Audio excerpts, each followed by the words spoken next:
Post office recruitment 2026 notification ഔട്ടായിട്ടുണ്ട്. കേരളം ഉൾപ്പെടെ 28,600 വേക്കൻസീസാണ് report ചെയ്തിട്ടുള്ളത്. 10ാം ക്ലാസ്സാണ് ഇതിൻ്റെ എഡ്യൂക്കേഷൻ ക്വാളിഫിക്കേഷൻ എന്ന് പറയുന്നത്.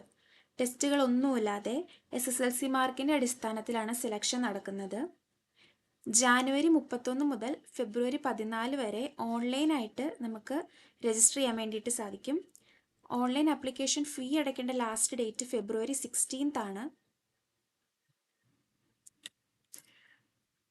Branch post master, assistant branch post master, Dak Sevaks എന്നീ പോസ്റ്റുകളിലേക്കാണ് വേക്കൻസി ഉള്ളത്. BPM കാറ്റഗറിക്ക് 12,000 മുതൽ 29,380 രൂപ വരെയാണ് സാലറി വരിക. ABPM അല്ലെങ്കിൽ ഡാക് സേവാക് കാറ്റഗറികളിലേക്ക് 10,000 രൂപ മുതൽ 24,470 രൂപ വരെയാണ് നമുക്ക് സാലറി കിട്ടുക. മിനിമം ഏജ് എന്ന് പറയുന്നത് 18 വയസ്സും മാക്സിമം ഏജ് എന്ന് പറയുന്നത് 40 വയസ്സും ആയിരിക്കണം. പിന്നെ കാറ്റഗറി വൈസ് ഏജ് റിലാക്സേഷൻ ഉണ്ട്. SC/ST കാറ്റഗറിക്ക് 5 ഇയേഴ്സ് ഏജ് റിലാക്സേഷൻ ഉണ്ട്. അതുപോലെ തന്നെ OBC, EWS, PWD എല്ലാത്തിലും ഏജ് റിലാക്സേഷൻ ഉണ്ട്. EWSനും ജനറൽ കാറ്റഗറിക്കും ഏജ് റിലാക്സേഷൻ ഇല്ല കേട്ടോ. ബാക്കി എല്ലാ കാറ്റഗറീസിനും ഏജ് റിലാക്സേഷൻ ഉണ്ട്. ക്വാളിഫിക്കേഷൻ വന്നിട്ട് SSLC ആണ്. പിന്നെ ഇതിൻ്റെ ആപ്ലിക്കേഷൻ ഫുള്ളി ഓൺലൈൻ മോഡായിരിക്കും. രജിസ്ട്രേഷൻ ഫീസ് ഉണ്ട്. എല്ലാ കാറ്റഗറീസിനും രജിസ്ട്രേഷൻ ഫീസ് ഇല്ല. ജനറൽ കാറ്റഗറിക്ക് 100 രൂപയായിരിക്കും രജിസ്ട്രേഷൻ ഫീസ് വരിക. Females, SC/ST, PWBD and trans woman ആപ്ലിക്കേഷൻസിനൊന്നും രജിസ്ട്രേഷൻ ഫീസ് ഇല്ല. ഫീ അടച്ചു കഴിഞ്ഞാൽ പിന്നെ റീഫണ്ട് ഉണ്ടായിരിക്കില്ല.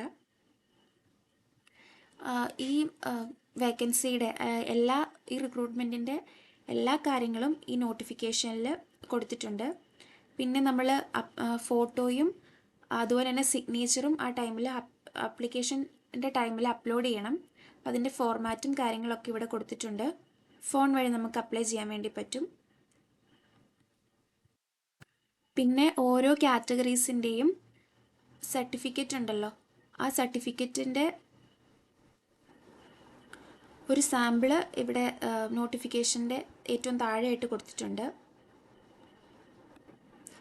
കേരളത്തിൽ മൊത്തത്തിൽ 1,691 വേക്കൻസീസാണുള്ളത്. Reservation unreserved 930, OBC 378, SC 151, ST 20, അങ്ങനെ മൊത്തത്തിൽ 1,691 വേക്കൻസീസാണുള്ളത്. എക്സാംസ് ഒന്നുമില്ല. 10th മാർക്ക് ബേസിലായിരിക്കും ഫുൾ പ്രൊസീജിയേഴ്സ്, നമ്മളെ സെലക്ഷൻ പ്രൊസീജിയേഴ്സൊക്കെ വരാം. അതുകൊണ്ട് അപ്ലൈ ചെയ്യാൻ വേണ്ടിയിട്ട് ശ്രമിക്കാം.